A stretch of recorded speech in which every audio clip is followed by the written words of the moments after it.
So without further ado, we will invite Wei Hen, our last speaker, for the final section on advice for you guys and what you can do now to prepare yourself for scholarship applications in about July later. Yeah. All right. Back to me again. Hey everyone.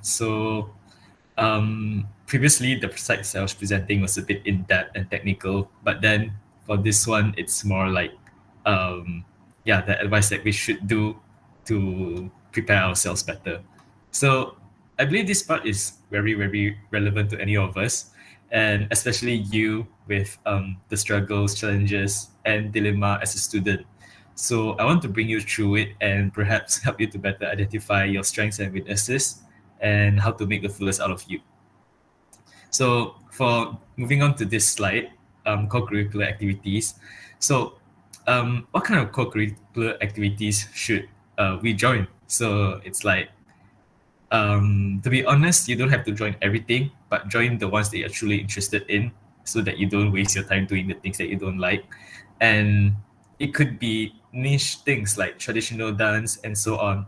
And then like activities that relieve stress from academics so that it helps you mentally also.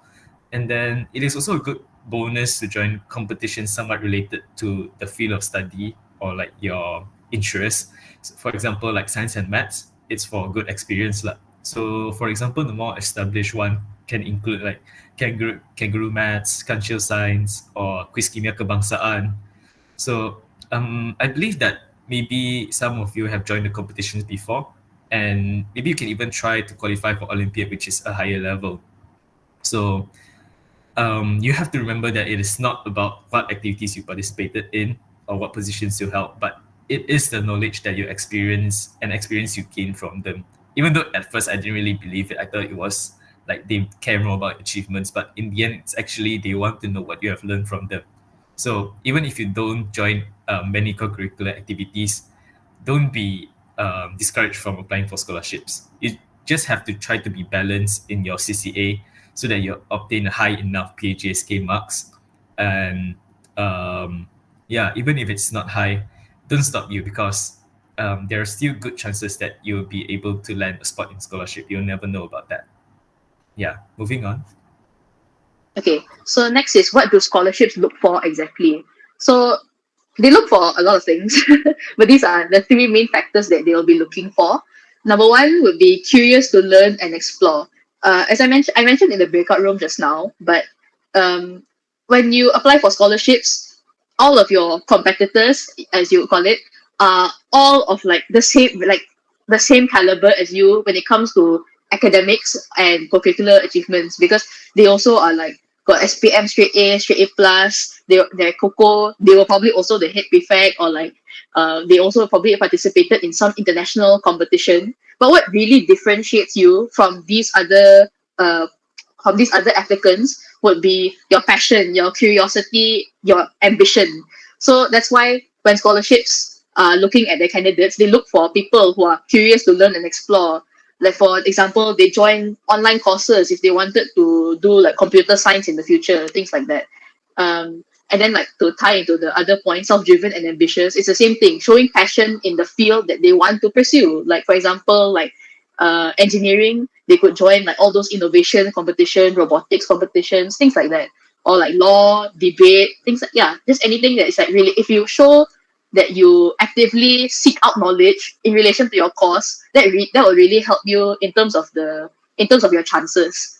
And the third point is patriotism, because a lot of scholarship bodies, not a lot, I think almost all scholarship bodies have a bond, because they expect you to, when you go overseas, you get the knowledge there, and then you bring it back to the country, like for the betterment of Malaysia, you know. So they expect you to have that patriotism to serve your country. That even though you get offers overseas or you're exposed to things out there, that you will still come back and serve the country. So that's what they're looking for, patriotism, that you show commitment towards the responsibility of contributing back to the nation. All right. Okay. Next slide. So about your mental health, it's a famous topic among our teenager these days. You should maintain your mental health during this throughout this journey, because because your mental health actually will affect your performance. For example, you need to heads up, because we all know that applying scholarships is very draining process, because you need to prepare a lot of documents, you need to go to a lot of website, you need to you need to achieve a lot of things in order to fill the requirements needed. It's very draining, but just chill, just enjoy the journey, because at the end of the day, we all guarantee you that you'll finish it. And during applying scholarships, actually you will face a lot of rejection, because every scholarships have their own quota, have their own requirements, and sometimes scholarships reject wrong people. They are forced to reject some of you that actually layak, tapi dia terpaksa reject because there's quota and limit and everything. So maybe don't doubt yourself when you face rejection, because bukan you tak layak, tapi maybe it just the quota itself yang menghalang you to be one of the scholars. And after a lot of rejection, I assure you that maybe some of you will have self-doubt on yourself, because you think that you're not good enough to be a scholar. But don't constantly question your goals and doubt yourself, because in order to be a scholars, you need to compete with a lot of other people who cream of the crop, very talented people. So don't doubt yourself too much, because it all about luck actually, scholarships. It's not only about you yourself, it's about kita ada kuota and everything, as I said before. Okay, next. So you have to imagine yourself sometimes to give yourself motivation. Imagine yourself being awarded a scholarship and you can finally study your dream course in your dream university. So yeah, in the end, it would actually all be worth it. And then whether you get rejected or not, applying scholarship itself is also a very good process. You explore your interests more and you get to know yourself better. And also, there are so many other better opportunities or good opportunities, even if you don't get the scholarship. Like my friend Zijing mentioned just now, there are so many more pathways. You can go from foundation, you can try to apply for matriculation and UPU, local universities, and so many more. So yeah, applying for scholarship is definitely a very tiring process because they have short deadlines. So our advice here is to for you to start as early as possible. When the deadline opens, start, and even before the deadline opens, prepare for it and do some research about the scholarship that you want to apply. However, it is also good to know that some scholarship require you to write essays and some don't.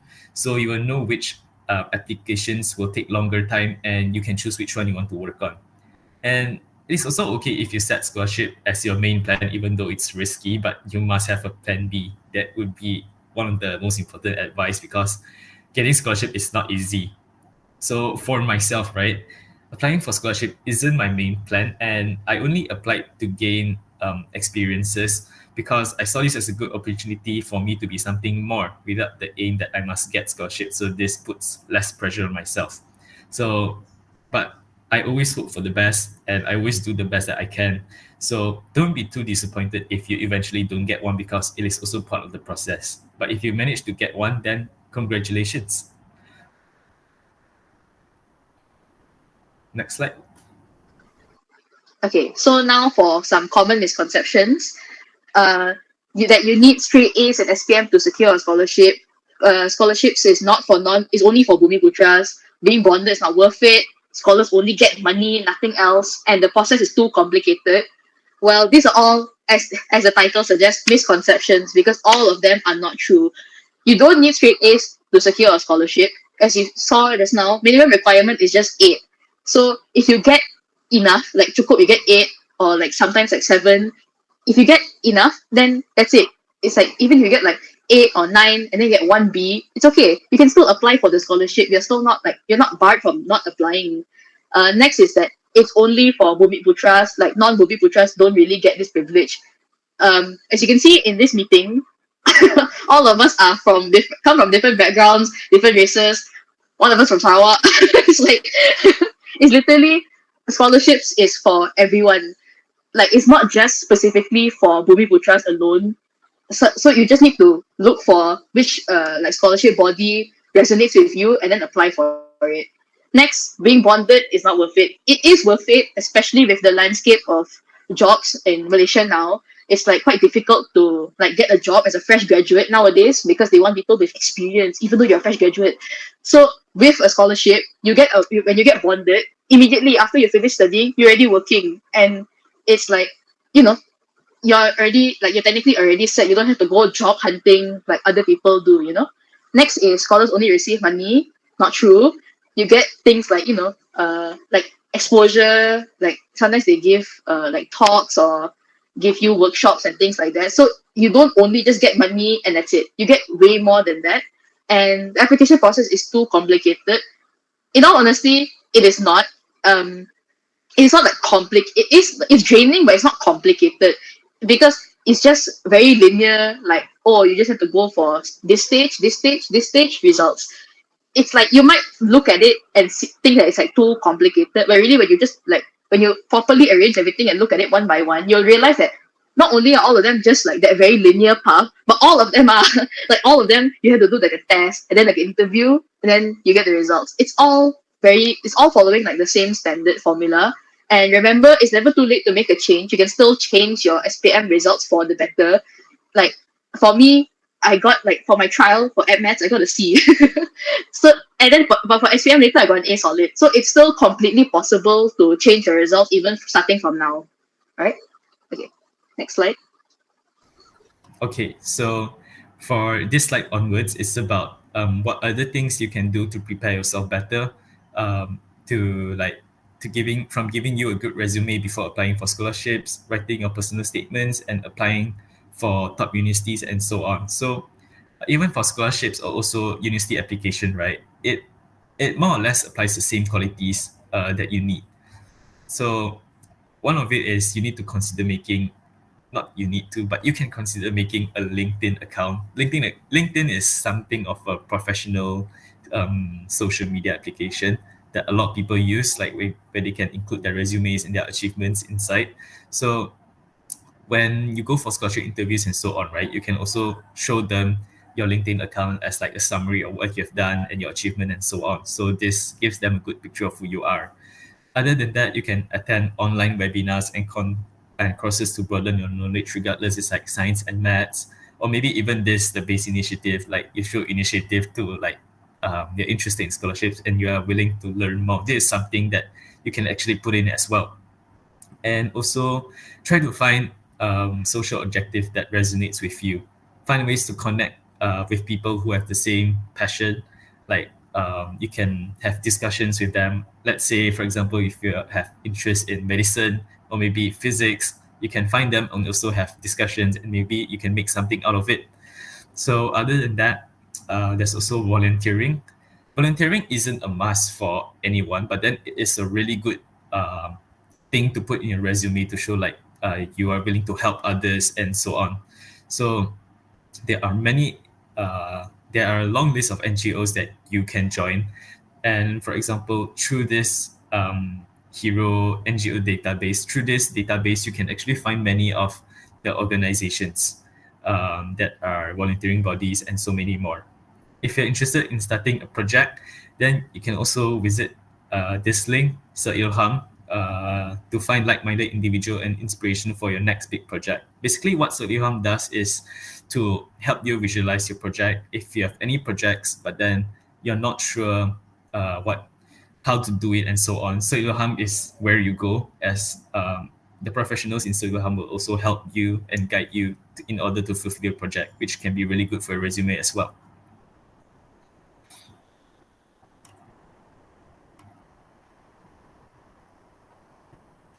And yeah, like how I say over and over again, build confidence.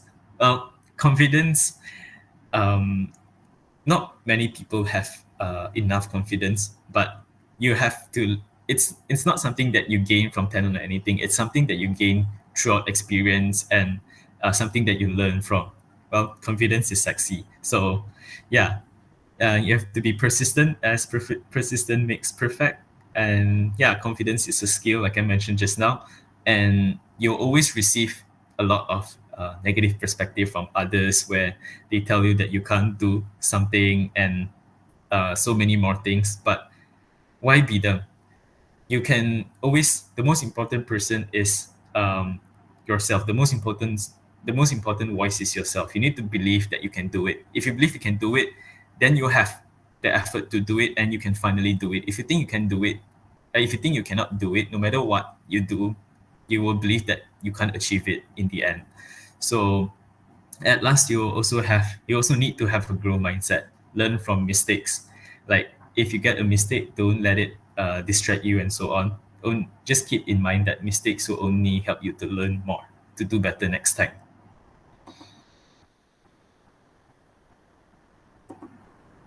Okay, so these are the content and websites that you can visit to help you gain more knowledge, and it's like a mind-opening experience. For these websites like BBC, News Straits Times, The Star, those are like news articles where you can nurture yourself with the current events. Like even in scholarships, right? Some people from here did ask like, what question did they ask from scholarships?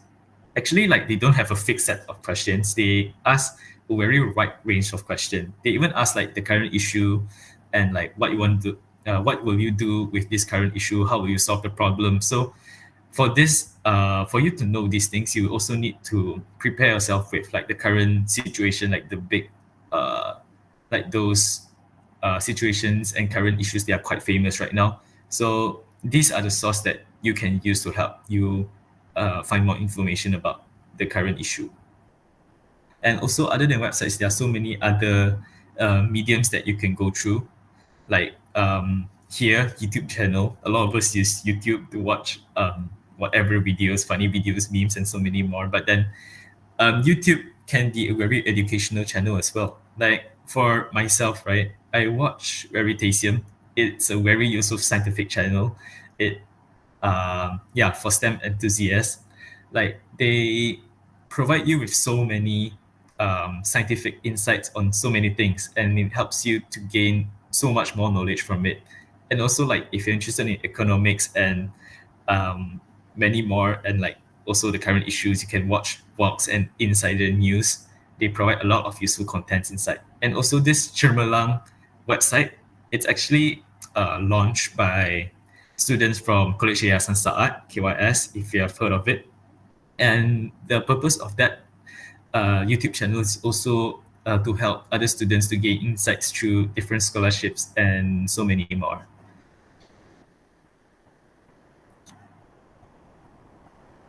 So to the next one, if you're not like a watcher, if you don't watch YouTube, but you just listen, you can also listen to podcasts.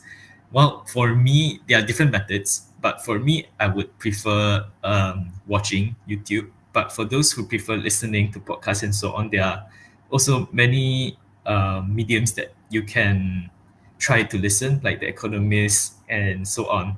And also for magazines, also The Economist, and like they also have like BBC Earth, National Geographic, so many more to nurture your knowledge and also prepare yourself better to write for personal statements and also impress maybe the future interviewers and so on in the future.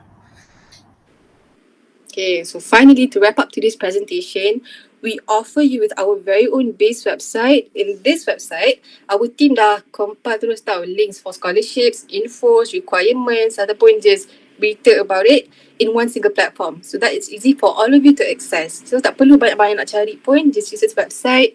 You can scan the QR code, and we hope everything we did can help you, can be very helpful. So that's all from me. Thank you so much. Thank you very much, Aisha. Welcome.